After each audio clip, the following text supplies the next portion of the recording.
Kalau tidak ada yang cocok berarti harus terkait dengan apa? Tidak ada kemungkinan satu kemungkinan pun bentuk kepemimpinan yang bisa diterapkan untuk semua situasi. Itu berarti kepemimpinan yang sifatnya apa? Atau gaya kepemimpinan yang apa? Tergantung dari situasi. Berarti kepemimpinan yang kontinental. Kontinental. Yang apa? Berarti tipe kepemimpinan yang apa? Kalau ada gaya kepemimpinan yang mengatakan bahwa tidak ada gaya kepemimpinan yang bisa diterapkan untuk semua situasi. Namanya berarti apa? Gaya kepemimpinan apa? Apa? Udah sebut dulu ya. Situasional. Situasional. Situasional. Jadi kalau situasional berarti gaya kepemimpinan seseorang harus apa? Harus mengikuti apa? Ya ini jadi itu udah mancing. Tidak ada satu gaya pun yang bisa diterapkan untuk semua situasi. Ya berarti gaya apa? Gaya situasional. Nah, kalau gaya situasional berarti perlu memperhatikan apa? Yang perlu diperhatikan karena ya situasional berarti harus melihat apa? Situasi. Kondisinya. Ada lagi melihat apa lagi? Kondisinya harus dilihat mungkin suasana krisis atau suasana mendesak atau suasana. Ada lagi coba siapa yang bisa tambahkan? Masyarakat pengikut ya, audien pengikut. Masyarakatnya ya mohon maaf orang bodoh misalnya. Kan berarti dia harus bagaimana cara ngomong ya. Tanda petik maaf ya, bukan bodoh bukan berarti bodoh itu hanya dari sisi pendidikan, tapi pengalaman kan beda. Melihat masyarakatnya, melihat kondisinya, melihat apa lagi mbak? Nanti les ya, biar tambah poinnya. Apa masyarakatnya harus dilihat, kondisinya harus dilihat, kemudian apa?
Kenapa kok KTP diberikan pada anak di usia 17 tahun? Tingkat apa berarti? Kira-kira kenapa? Pendewasaan. Tidak boleh anak usia 12 tahun boleh ambil SIM, boleh ikut, dan meskipun sudah bisa pakai motor, banyak anak-anak SD sekarang sudah bisa bawa motor. Tapi kenapa kok sampai diharuskan usia 17? Menikah juga sampai diharuskan usia 20. Kenapa? Tergantung dari apa tingkat apa? Kedewasaan. Tingkat kedewasaan. Sama itu tadi masyarakat dewasa. Ada yang sudah tua tapi nggak dewasa. Ada itu ya. Tapi anak kecil tapi yang dewasa bisa. Ada juga namanya tingkat kematangan. Tingkat kematangan berpikir. Jadi ada yang masih stabil, ada yang tidak stabil. Orang itu ada yang kalau ada istilahnya ada misalkan ada situasi tertentu, ada yang mau heboh, gimana ini dari sini? Tapi ada yang tenang dulu, tenang. Kamu harus dengar dulu apa yang terjadi. Nah, itu kan tingkat kematangan, ya. Tingkat emosional. harus dilihat bagaimana pengikutnya, bagaimana harus melakukan pendekatan, bagaimana kondisi lingkungan, kemudian tingkat kematangan atau tingkat kesadaran, tingkat kedewasaan. Jadi ada yang umur ya, belum tentu orang yang mungkin kamu punya kakak atau mungkin kamu punya saudara, ada yang punya saudara sama-sama usianya, tapi yang sama bisa dewasa ya, bisa kalau diajak ngomong itu bisa memberikan care, artinya bisa memberikan solusi, bisa menenangkan pikiran. Tapi ada yang gampang kebakaran jiwa. Tipe kepemimpinan itu banyak. Dulu waktu kepemimpinannya ini bukan rasanya ya, bukan rasa. Waktu kamu sempat Pak Hardi enggak ya? Prof Hardi itu sempat didikan waktu itu jadi kamu ya, jadi sempat waktu Pak Hardi itu suasananya mungkin enggak seheboh sekarang. Sekarang kan TikToknya Pak Degama heboh banget. Kamu mungkin lihat TikToknya Pak Hardi tidak pernah. Ya, artinya apa? Pak Hardi tipenya tipe diam, tipe apa istilahnya? Ya, kalem ya. Nah ini gampang kebakaran jenggot. Di samping memang karena tujuannya beda. Dulu Pak Dekan itu tidak, Dekan Pak Hardi waktu itu tidak seheboh di dalam mencapai visi yang ini sangat luar biasa visi ya, sehingga sekarang ini semua harus bahasa Inggris. Tapi memang eranya memang sudah era global ya. Apa ya? Kira-kira semua itu bisa welcome atau enggak kan tidak bisa kita paksakan ya, termasuk itu. Masa saya harus di brainwash langsung kita bahasa Inggris ngomong sama boleh pintar, nggak bisa. Itu proses untuk waktu. Ya dulu pernah sih, makanya dulu pernah les, pernah ini, tapi kan nggak punya passion, nggak punya talenta kan nggak bisa dipaksa semuanya. Kemudian semua harus degree menjadi betros. Ini termasuk tipe kepemimpinan yang dua aja sudah sangat berbeda. Ya. Di teknis, di TikTok, di YouTube, di Instagram, di medsos itu Pak Dekan ini heboh ya. Tapi Pak Dekan, Pak Roland ini tahu. Ibu juga waktu kemarin juga nggak pernah bikin TikTok ya, karena kan belum ada kebutuhan sampai ke sana. Tapi saya ingat bulan mahasiswa ya, kalian harus dilibatkan ya, serba. Nah ini tipe kepemimpinan. Nah mana yang berhasil itu saya jawab tergantung dari kebutuhan, tergantung dari kebutuhan. Artinya ya sekarang ini waktu itu juga Pak Adi sudah menunjukkan keberhasilan, hanya saja levelnya tidak level internasional. Karena memang belum mengarah seperti sekarang. Bahkan semua kita harus internasional, kita harus berbasis internasionalisasi. Makanya memang tidak bisa semua yang tidak. Bagaimana kira-kira kalian ada mahasiswa BEM yang mengatakan bahwa kita terlalu membiarkan Gibran Prabowo untuk memimpin Indonesia ya, memimpin Indonesia dengan segala ini ya. Mereka mohon maaf ya. Anak BEM itu mohon maaf. Kira-kira kalau menurut kalian bagaimana pendapat kalian? Kritiskah, bolehkah, tidakkah? Ya, kalau menurut sikap atau pendapat kalian atau sikap kalian terkait dengan statement itu gimana? UGM memohon maaf bahwa BEM ya, termasuk BEM kita membiarkan Presiden Prabowo dan Gibran menjadi presiden kita. Artinya mereka merasa merasa tidak ikut, nah ini kan pengendalian, merasa tidak ikut mengendalikan. Kenapa kok ini kok bisa jadi presiden? Akhirnya memohon maaf. Ada BEM mengatakan, kira-kira kalau menurut kalian, versi kalian itu lewat atau justru kritis atau justru baik ya, atau bagaimana? Ya Mas, nggak akan dilaporkan, itu juga tidak akan melapor, ini hanya menganalisa aja di kelas ya. Ya Mas, kira-kira Mas, belum tidak ya, ya Mas,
Dan kalangan akademisi juga ada, tapi ternyata anti skala ya, karena lingkungan yang tadi Prabowo tadi yang penuh dengan, sebenarnya Prabowo itu kan penuh dengan ambisi ya, makanya ketika sesuatu itu ditumpangi dengan ambisi, dengan politik, mesti ada sesuatu yang tidak beres, karena ingin menguasai mesti bisa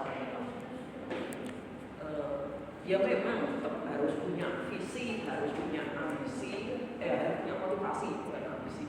Karena kalau ambisi itu hampir kemudian arahnya ke apa? Ke negatif. Ya, karena ambisi itu arahnya negatif. Karena kalau segala apa ya, sing penting karena sudah tahun kemarin sudah apa istilahnya, Pak Prabowo sudah nyalon, tapi 2 periode akhirnya yang terpilih Jokowi. Ini sekarang nyalon lagi, artinya ada apa di balik ya. Ini termasuk dari ada yang mungkin yang berpendapat lain bagus ya, untuk kritis, untuk melakukan ya komunikasi politik sebenarnya, advokasi politik. Artinya apa? Biar kalian itu juga melek ya. Apalagi itu mahasiswa kita kan mahasiswa fisik sebenarnya harus paham dengan tata kelola pemerintahan ya, yang kemudian dengan pola pemerintahan yang seperti ini harus seperti apa. Tapi memang sekali lagi kita hanya bisa melakukan analisa dan bisa melakukan semacam apa ya, protes ya. Cuman protes itu nanti didengar atau tidak itu memang sangat tergantung dari pihak-pihak yang punya peran ya, aktor. Artinya misalkan kayak Dewan, ada kepedulian enggak sih? Atau mungkin Bapak Dewan menganggap alah cah cilik, omongannya cah cilik, kan bisa juga enggak direspon ya. Bisa jadi karena orang-orang Dewan bisa mengatakan itu kan idealis, anak-anak BEM itu kan masih idealis, anak senat itu masih idealis ya, karena belum masuk di dalam wadah di kementerian. Besok kalau jadi menteri ya kayak gitu. Nah, itu artinya berarti ketika kemudian banyak yang itulah muatan politik itu ya. Banyak yang tadinya memang vokal ya, tapi ketika masuk ringnya presiden kemudian menjadi oh ternyata sama aja ya. Nah itu kira-kira yang salah apa sistemnya atau individunya atau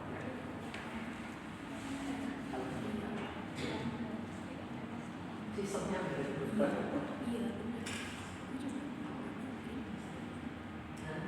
Sistem.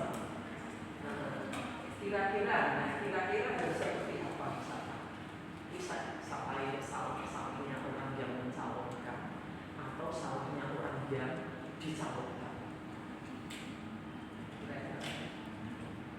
Ya besok itu presidennya siapa? Kira-kira mau tidak ke depan besok kira-kira mau presidennya siapa? Artinya kira-kira visi untuk pengen presiden itu ya dari dia.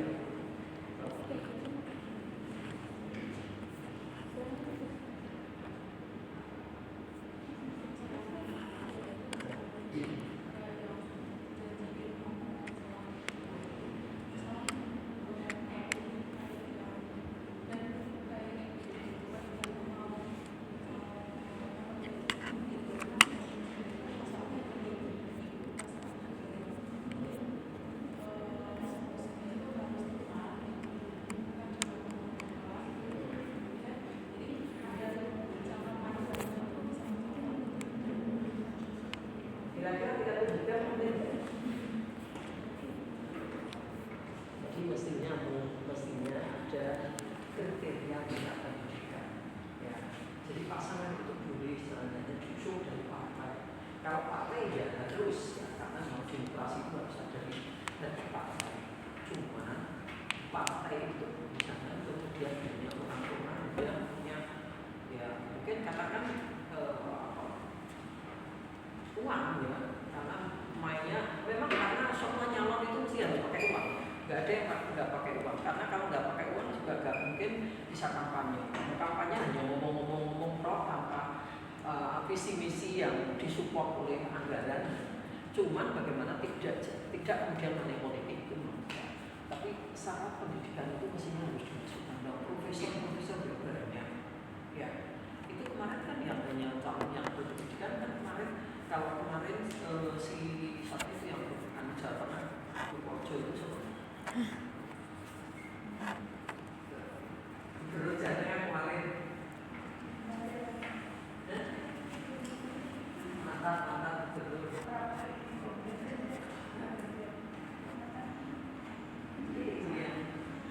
Yang dari utara, Pak siapa? Ganti aja ya. Nama orang itu susah banget ya.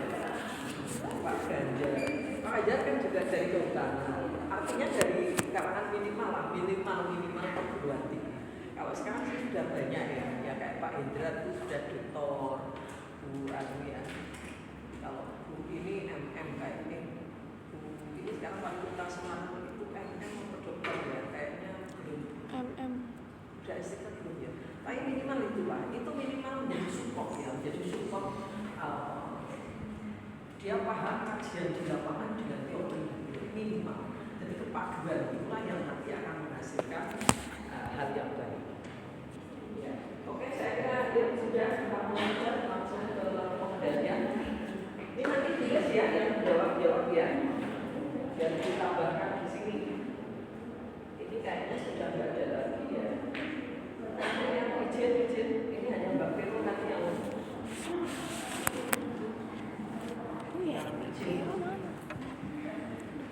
Lainnya nggak ada yang izin.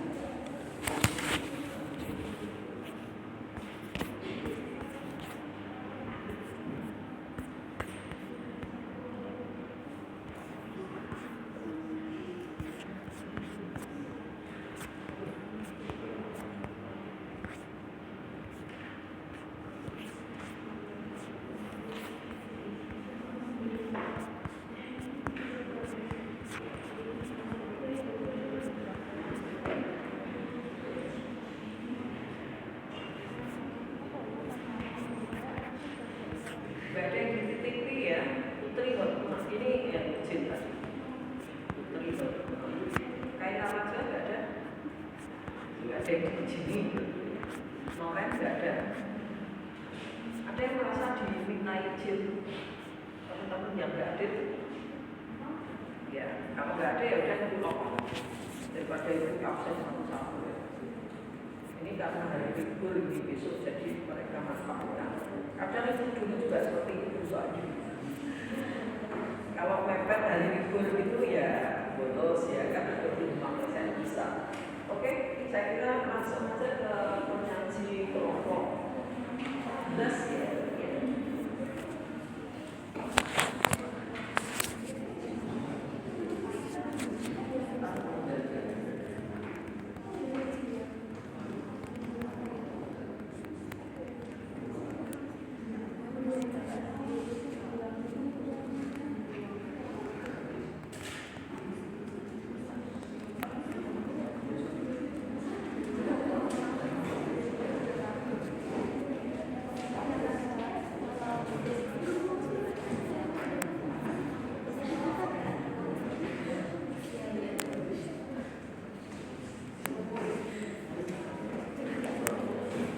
Ada.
Waalaikumsalam warahmatullahi wabarakatuh.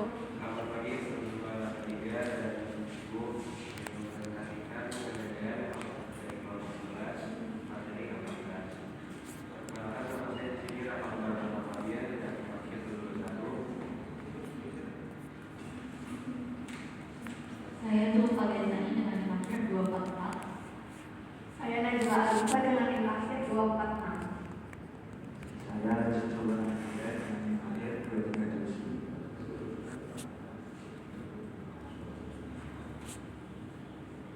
Dari definisi pengendalian sendiri menurut George Terry itu pengendalian dapat didefinisikan sebagai proses penentuan apa yang harus dicapai yaitu standar, apa yang sedang dilakukan yaitu pelaksanaan, nilai pelaksanaan, dan apabila perlu melakukan perbaikan-perbaikan sehingga pelaksanaan sesuai dengan rencana yaitu selaras dengan standar. Selanjutnya itu ada pentingnya pengendalian. Jadi yang pertama, pengendalian itu bisa menjaga kebiasaan sesuai rencana. Yang kedua bisa memudahkan evaluasi kinerja. Yang ketiga itu bisa meningkatkan efisiensi dan efektivitas. Selanjutnya bisa mencegah serta mengurangi penyimpangan. Lalu bisa memperkuat koordinasi antar bagian, dan yang terakhir pengendalian itu bisa didukung oleh teknologi digital. Selanjutnya bisnis modern. Dibagi 4, yang pertama berdasarkan waktu itu ada 2, yaitu presentif dan referensi. Yang kedua ada syuting. Berdasarkan syuting itu ada 2 juga, internal dan eksternal. Yang ketiga berdasarkan sifat atau berdasarkan sifat, yaitu formal dan ada informal. Dan yang terakhir berdasarkan fokusnya di mana. Yang pertama ada administratif, yang kedua ada anggaran. Selanjutnya ada 17 jenis pengendalian internal.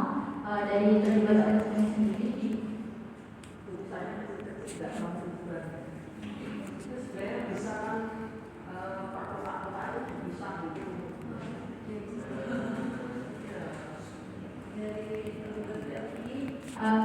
dibagi jadi menjadi 5 pilar. Pilar pertama itu adalah lingkungan pengendalian.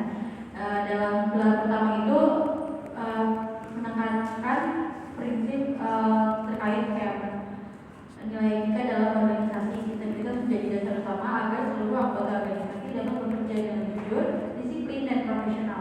Dengan adanya kode etik dan aturan perilaku yang jelas, setiap individu memiliki pedoman dalam bertindak sehingga dapat meminimalkan penyimpangan serta penistaan budaya kerja yang sehat. Kemudian yang kedua itu ada dewan direksi, menunjukkan independensi dan mengawasi. Dalam poinnya ini, dewan itu seharusnya aktif, kompeten, dan independen untuk mengawasi tata kelola. Selanjutnya di poin ketiga itu ada manajemen, menetapkan struktur garis pelaporan dan tanggung jawab. Pada poin tersebut, garis pelaporan yang terakhir juga membantu koordinasi dan pengawasan menjadi lebih efektif sehingga pekerjaan dapat berjalan lebih terorganisir. Yang keempat ada komitmen untuk kompetensi.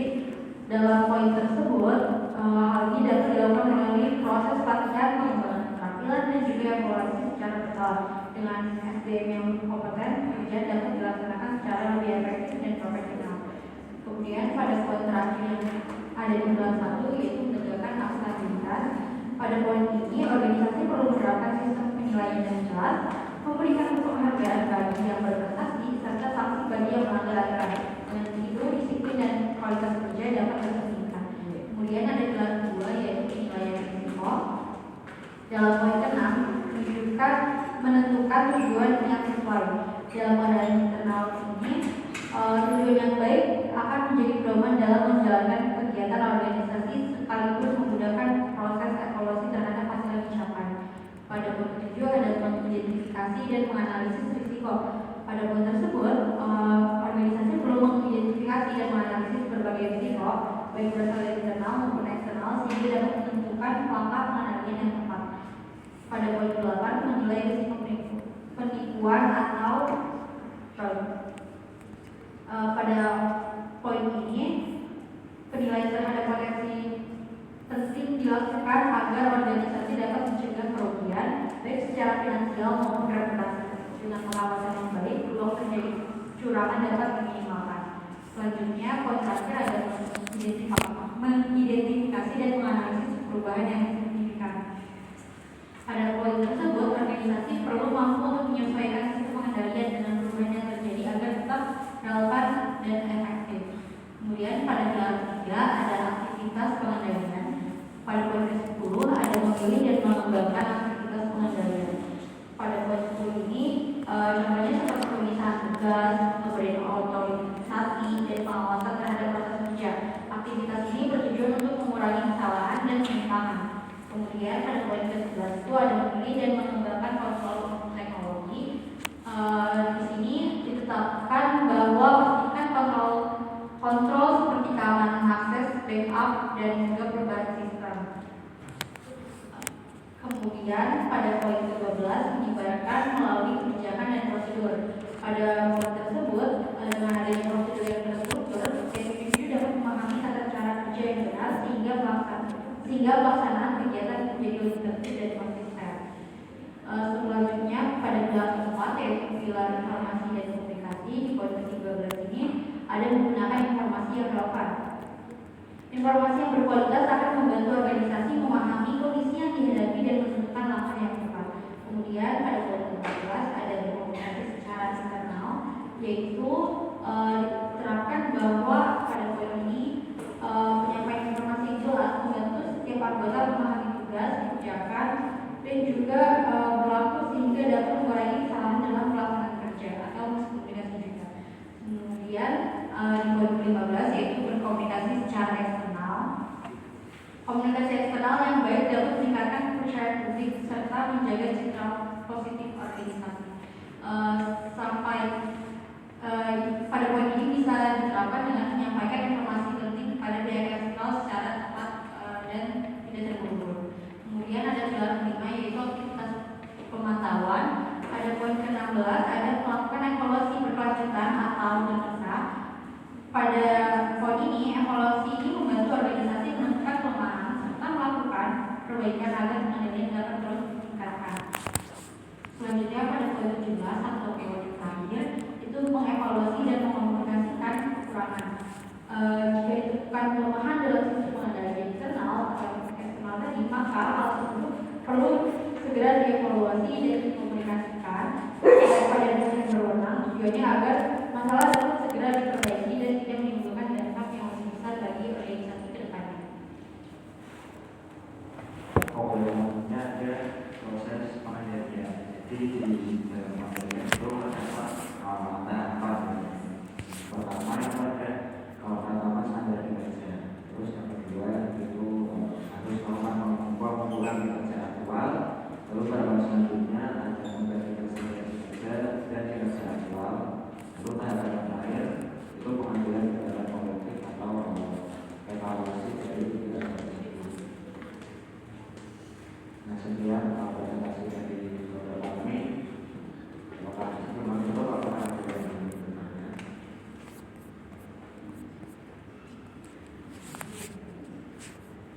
Bagi teman-teman yang ingin bertanya bisa kirim aja lewat grup chat kita yang ada ya. Oke teman-teman, sekian presentasi dari Bapak kami. Mohon maaf apabila ada kekurangan maupun kesalahan. Assalamualaikum warahmatullahi wabarakatuh. Waalaikumsalam warahmatullahi wabarakatuh.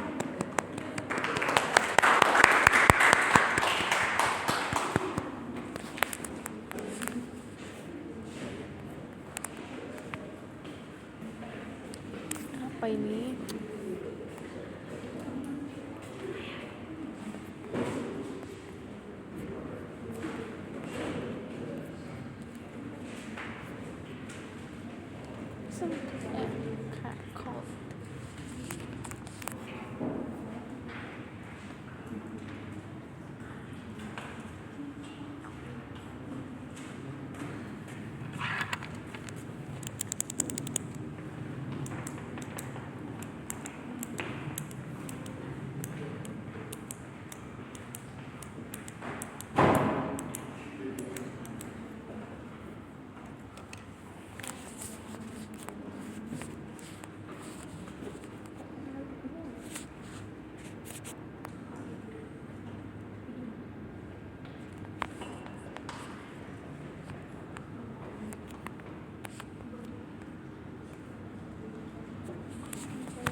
Pengendalian didasarkan pada ukuran yang jelas dan adil.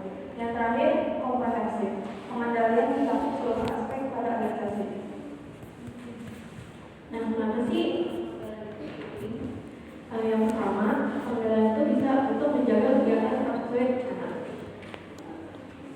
Hal ini karena rencana hanya menjadi pedoman awal, sementara dalam pelaksanaannya sering terjadi penyimpangan akibat kesalahan manusia, perubahan kondisi, kurangnya koordinasi, atau informasi yang tidak akurat. Kedua, untuk mencegah dan mengurangi penyimpangan.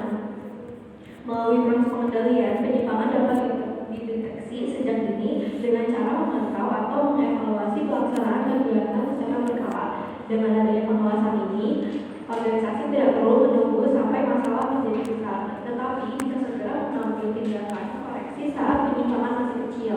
Yang ketiga, dapat meningkatkan efisiensi dan efektivitas. Hal ini menunjukkan bahwa pengendalian membantu organisasi menggunakan sumber daya secara optimal. Yang keempat, koordinasi kerja menggunakan platform daring. Nah, berarti pengendalian ini berfungsi untuk menilai sejauh mana kinerja dan hasil kegiatan telah sesuai dengan rencana dan standar yang ditetapkan.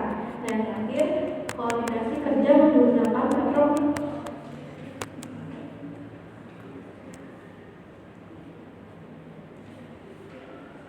Selanjutnya yaitu jenis-jenis pengendalian. Yang pertama itu preventive control.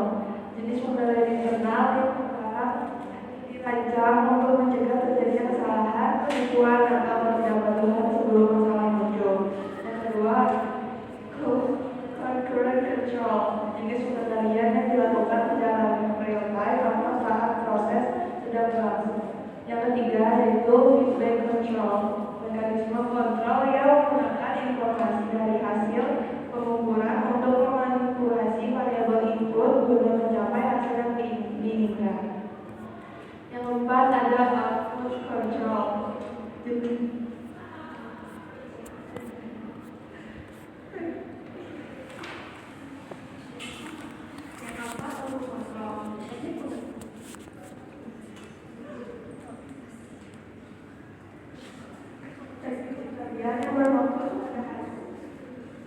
Berfokus pada hasil yang dapat diukur dalam suatu organisasi.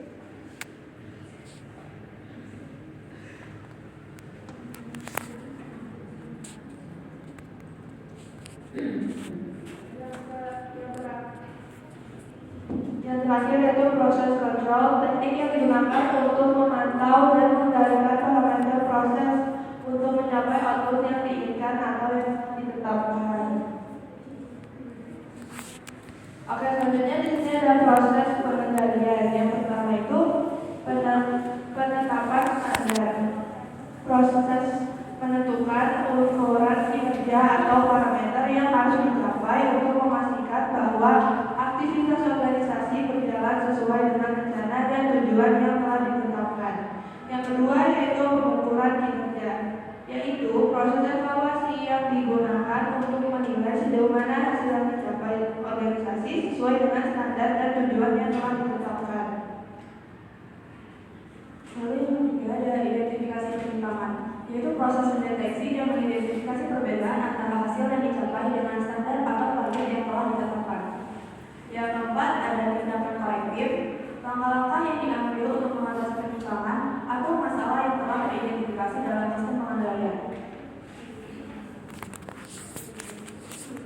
Nah, contoh pengendalian itu misalnya perusahaan menargetkan produksi 10.000 unit, tetapi hasilnya itu hanya 8.000 unit. Nah, manajer itu kemudian memantau dan menemukan penyebabnya, seperti masih rusak atau kekurangan tenaga kerja, lalu mengambil tindakan seperti memperbaiki mesin atau menambah jam kerja agar target berikutnya dapat dicapai.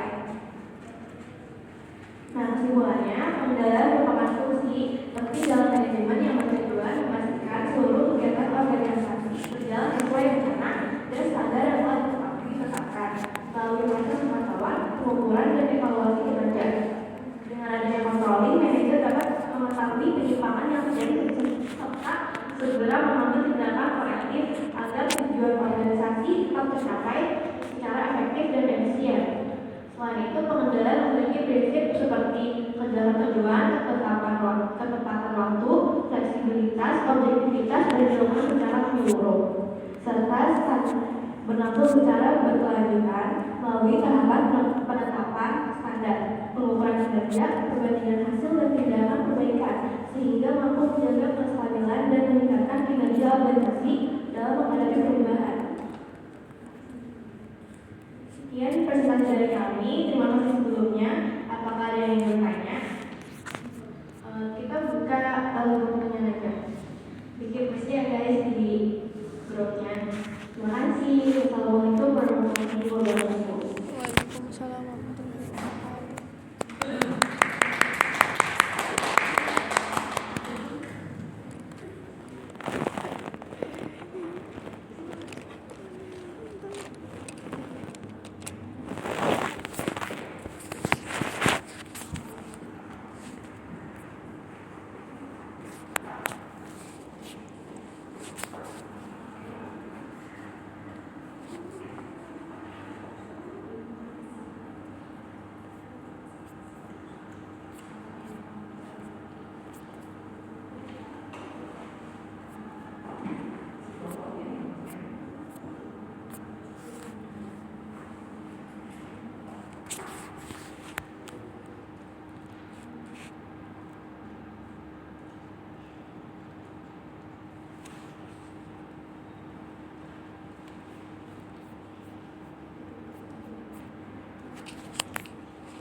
Ngapain sih kita belum diisi?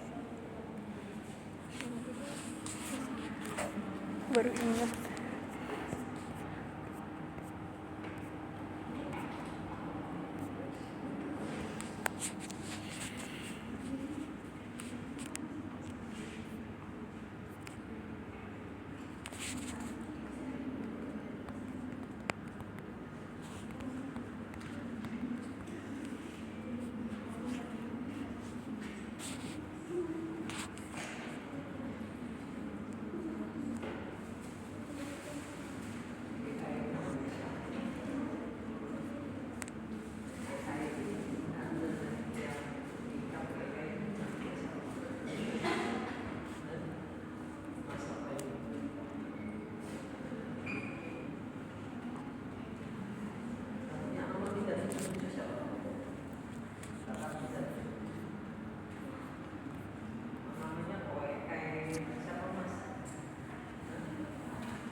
Kasih nama ibu juga bisa. Artinya ada sekarang modelnya pakai A, pakai F, pakai huruf itu, kayaknya nggak kelihatan. Ya, jadi sambil misi ya. Pengendalian itu hampir sama.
dibiarkan di seolah-olah kita tidak punya fungsi apapun.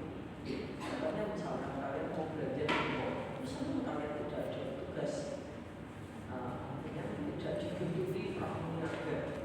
Ya. Tapi begitu kamu mau pengen ngambil, ini mana sih pramuniaganya nggak ada yang datang, nggak ada yang misalkan. Aku namanya kok nggak ada, tapi pramuniaganya nggak ada. Cek juga, ya. Ini saya pramuniaganya kenapa kamu ngopi? Di satu sisi senang, tapi kalian begitu masuk toko terus digeluti pramuniaga juga.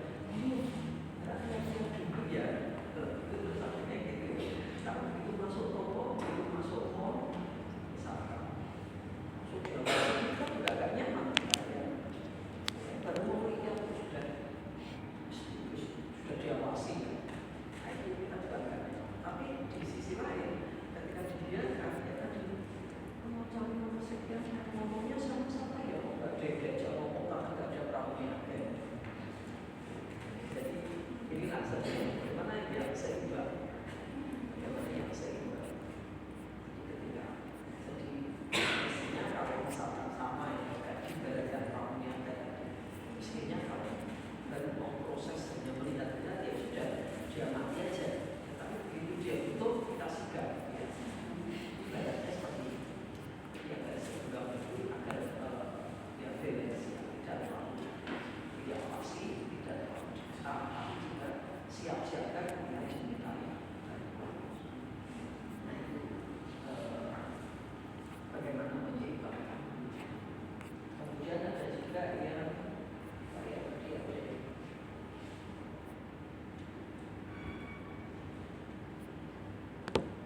jadi di pengawasan itu ya sebenarnya fungsi kontroling atau fungsi itu sama dengan fungsi ketika evaluasi ya. Melekat juga dengan fungsi evaluasi.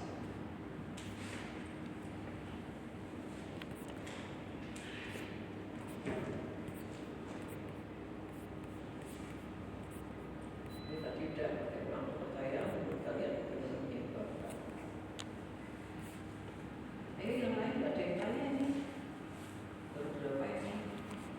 Bagaimana organisasi menjaga fleksibilitas tanpa mengurangi efektivitas?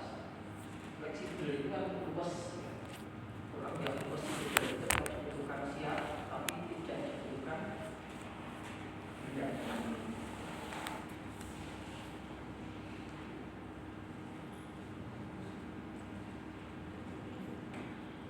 Bisa mengatasi kondisi terkontrol.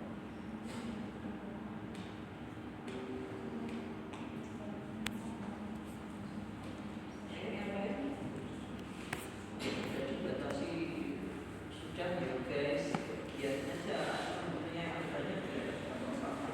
Nah ini nanti nilai keaktifan itu biar masuk. Ada yang sama sekali belum salinan, belum komentar, belum tanya. Kayak ini dia banyak yang ada. Sementara ada yang sudah berapa ya. Dan ini juga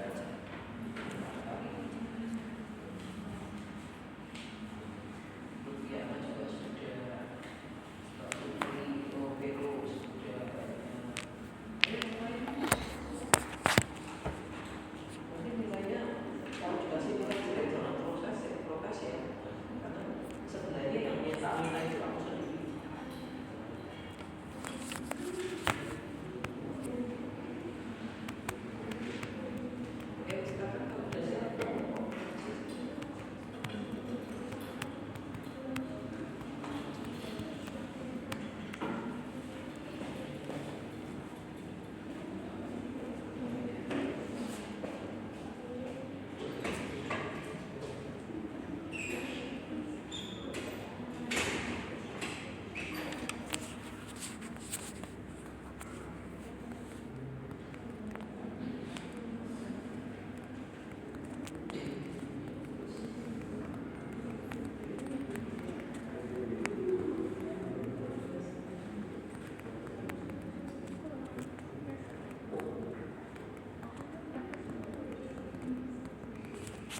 kalau hanya 1 lembar nggak masalah, itu 5 kelas 5 lembar.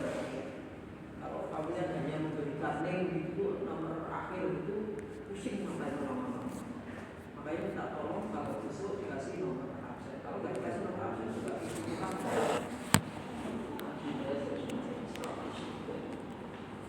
Ini nyanyi dalam banyak ini.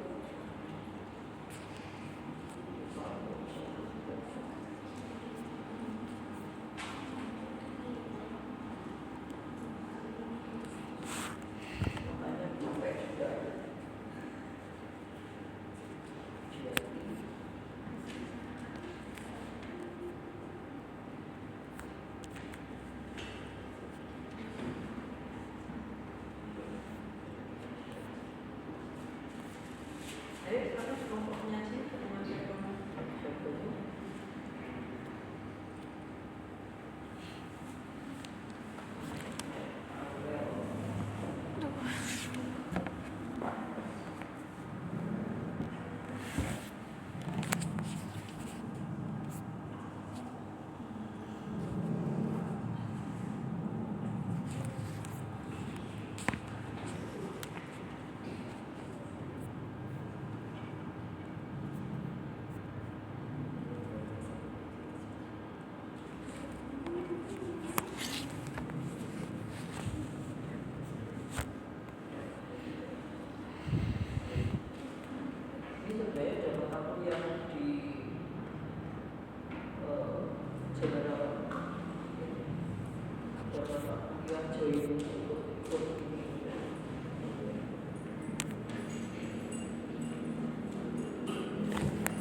soalnya proskop ya, itu kemudian sekali lagi tertulis mulai dari ibu ya, kontennya mulai dari ibu masuk ke 5 kali pertemuan, mulai dari pengadaan, pengomunikasian, pemotivasian dan kepemimpinan serta pengendalian ya. Itu nanti semua dapat masing-masing ada soal dari minimal 5 karena semua ya masuk materinya.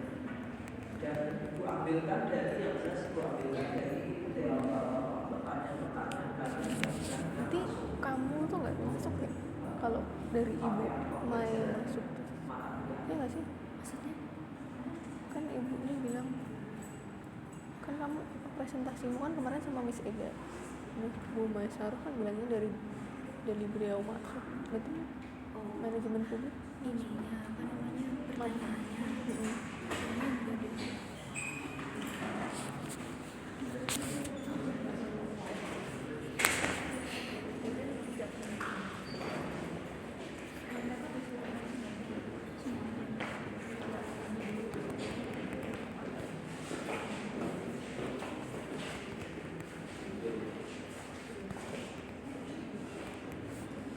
Baik, kalau kalian menjawab dari pertanyaan yang kalian jawab ditanyakan di grup. Yang pertama itu ada dari Syifa. Seperti yang sudah dijelaskan dalam PPT bahwa pentingnya pengendalian adalah untuk menjaga kegiatan agar tetap berjalan sesuai rencana.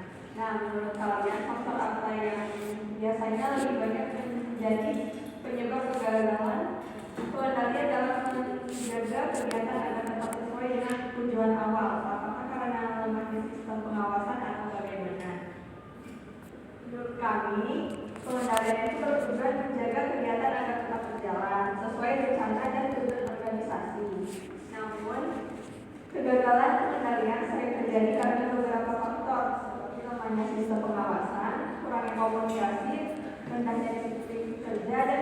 kemampuan sumber daya manusia. Selain itu, perubahan lingkungan atau kondisi yang tidak terduga juga dapat membuat pengendalian menjadi kurang efektif. Selanjutnya pertanyaan dari Malina. Tadi dijelaskan bahwa pengendalian dapat mencegah penyimpangan. Menurut kelompok kalian, apakah semua penyimpangan selalu berdampak buruk atau ada kondisi tertentu yang justru bisa membawa inovasi? Menurut kami, tidak semua penyimpangan selalu berdampak buruk.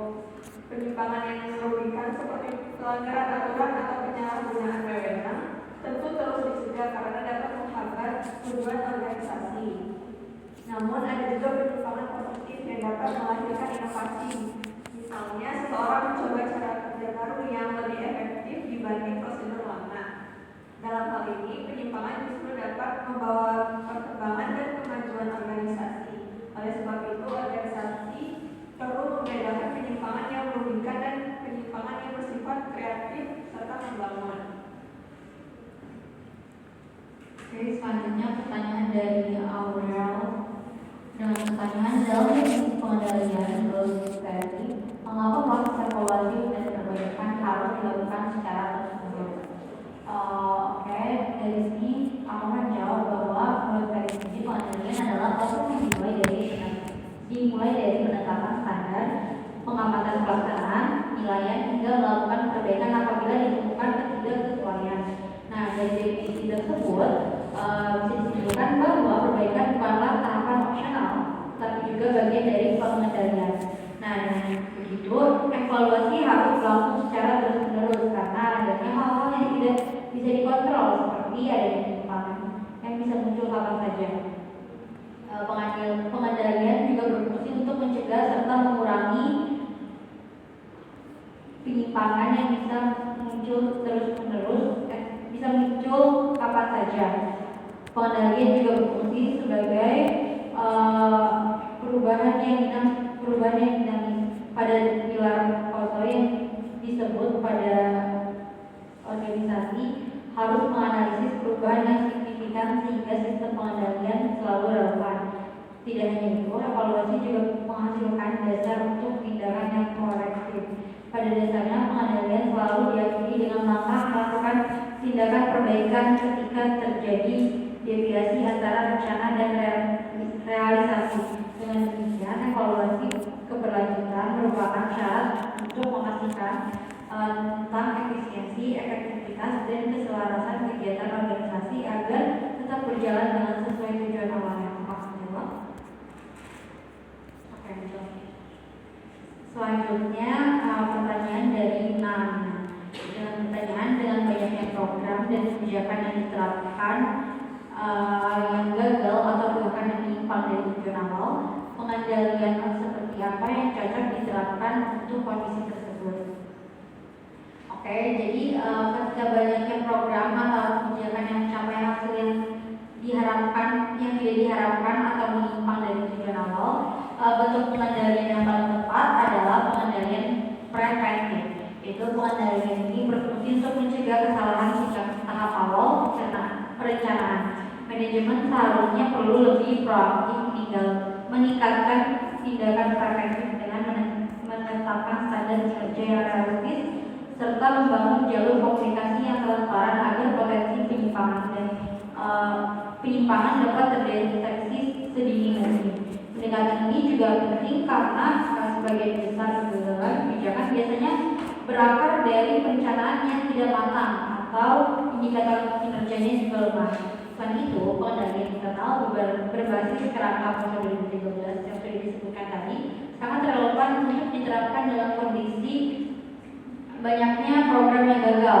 Nah, pada Koso juga memiliki 5 pilar, yaitu lingkungan pengendalian, penilaian risiko, aktivitas pengendalian, informasi dan komunikasi, serta pemantauan yang berfungsi menjaga stabilitas organisasi dan memastikan kegiatan tetap berjalan sesuai dengan tujuan yang sudah ditetapkan. Melalui kerangka ini, organisasi dapat mengidentifikasi risiko, memperjelas struktur dan tanggung jawab, serta memperkuat mekanisme komunikasi serta sehingga penyimpangan dapat ditekankan. Selanjutnya, apabila penyimpangan atau kegagalan sudah terlanjur terjadi, maka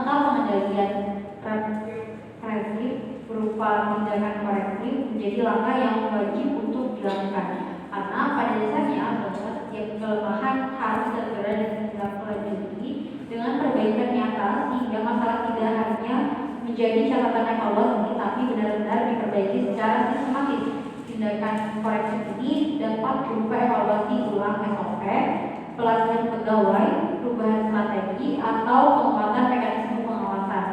Dan untuk memastikan objektivitas dalam evaluasi, pengendalian eksternal juga diperlukan. Pengendalian menjadi internal dan eksternal sebagai mekanisme yang saling melengkapi dalam menangani penyimpangan yang berskala besar atau kompleks. Pengendalian eksternal seperti audit independen, pengawasan masyarakat, atau penilaian lembaga lain dapat memberikan perspektif yang lebih objektif dan bebas kemungkinan. Dalam beberapa situasi juga banyak beberapa program yang gagal. Pengendalian yang paling efektif adalah kombinasi antara pengendalian preventif dan pengendalian internal berbasis konsultasi yang sudah disebutkan dalam PPT kita. Pengendalian represif untuk memperbaiki penyimpangan serta pengendalian eksternal untuk menjaga objektivitas. Jadi pada intinya seluruh jenis pengendalian ini bekerja sama untuk memperbaiki atau membalikan arah kebijakan agar kita selaras dengan tujuan yang sudah ditetapkan sejak awal. Apakah jawab dengan sangat jauh?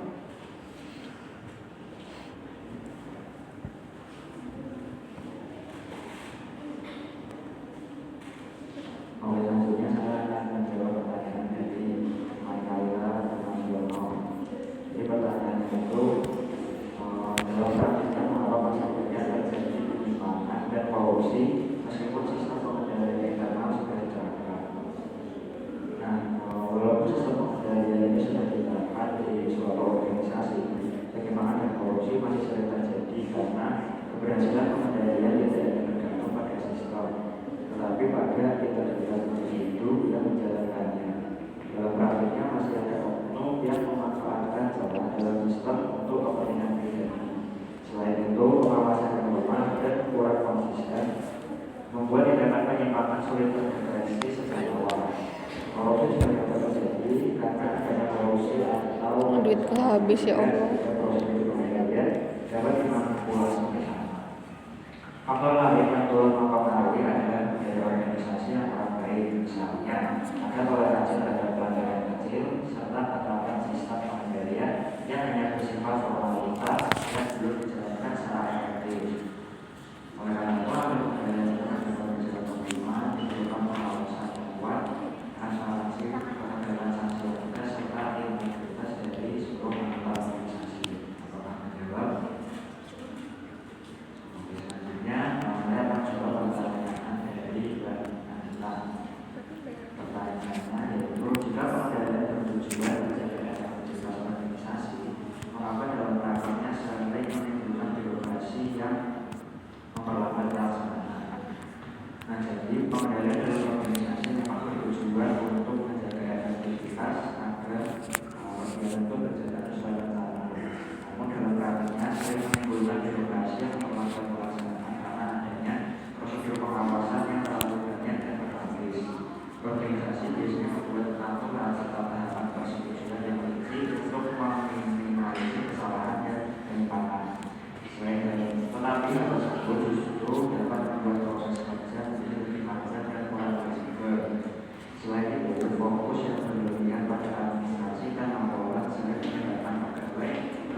Waalaikumsalam warahmatullahi wabarakatuh.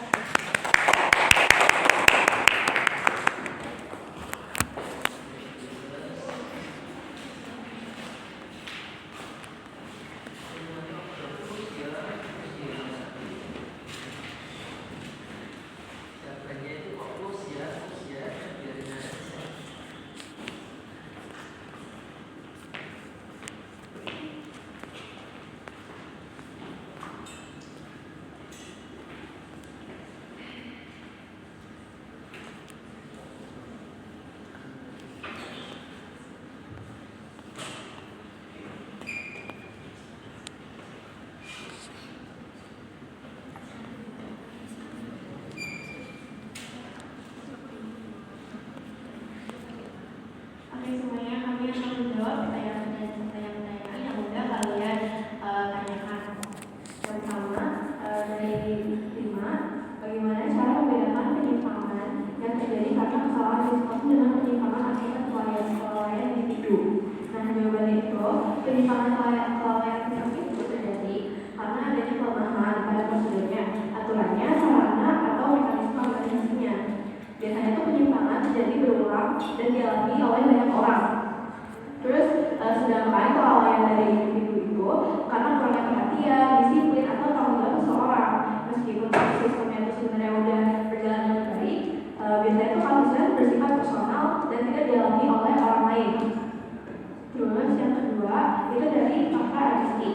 Menurut kalian, apakah ada dampak negatif jika terlalu banyak pengendalian dalam organisasi? Nah, menurut kami, jika terlalu banyak pengendalian, itu juga bisa menimbulkan dampak negatif karena pengendalian yang terlalu banyak ini membuat organisasi jadi terlalu kaku dan membatasi kebebasan anggota dalam bekerja. Jadi anggota ini kurang berani berinisiatif dan berinovasi. Oke, untuk pertanyaan selanjutnya, pertanyaan dari Cinta Ayu Vanessa Fitri. Pertanyaannya yaitu pengembalian sekarang di ilmu teknologi digital agar pengawasan lebih efektif. Namun pengawasan yang terlalu ketat juga bisa membuat pegawai merasa tertekan dan kurang dipercaya. Menurut kalian, bagaimana cara organisasi menyeimbangkan pengendalian berbasis teknologi dengan menjaga kepercayaan dan kenyamanan pegawai agar pengawasan tetap efektif tapi tidak menurunkan motivasi kerja? Nah, menurut kami sendiri, organisasi kan perlu menyeimbangkan penggunaan teknologi pengendalian dengan tetap menjaga kepercayaan pegawai. Pengawasan berbasis teknologi sebaiknya digunakan untuk membantu meningkatkan kinerja dan memastikan pekerjaan berjalan sesuai target, bukan untuk mengawasi secara berlebihan. Organisasi juga perlu bersikap transparan mengenai sistem yang digunakan, serta lebih fokus pada hasil kerja dibandingkan memantau setiap aktivitas yang dilakukan oleh pegawainya.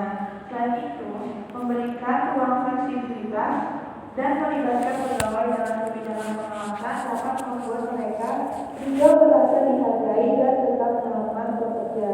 Dengan begitu, pengendalian tetap efektif tanpa menurunkan motivasi kerja pegawai. Selanjutnya, aku menjawab dari pertanyaan Aditya. Dalam kondisi perubahan yang cepat, bagaimana suatu organisasi dapat menjaga prinsip fleksibilitas tanpa mengurangi efektivitas pengendalian? Jawabannya, organisasi dapat menjaga fleksibilitas tanpa mengurangi efektivitas pengendalian dengan menerapkan aturan yang sangat jelas, tetapi tidak terlalu kaku.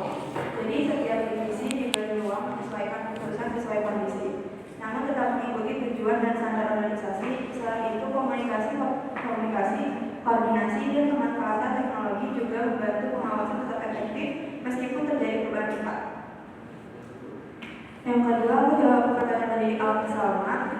Berdasarkan PPT, pengendalian bertujuan untuk menjaga agar kegiatan tetap berjalan sesuai rencana dan meminimalkan penyimpangan.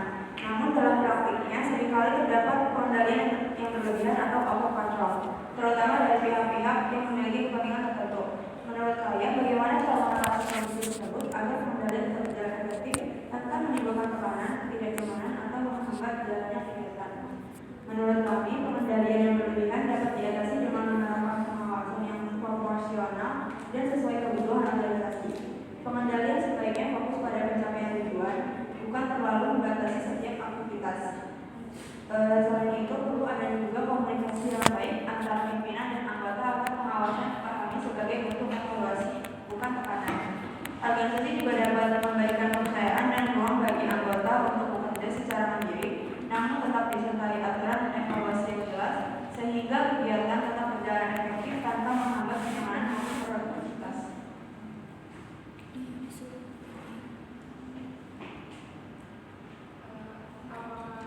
Semua jawaban yang menjawab semua. Oke, terima kasih. Mungkin sekian jawaban dari kami. Mohon maaf bila ada salah kata atau salah ucapan. Assalamualaikum warahmatullahi wabarakatuh. Waalaikumsalam warahmatullahi wabarakatuh.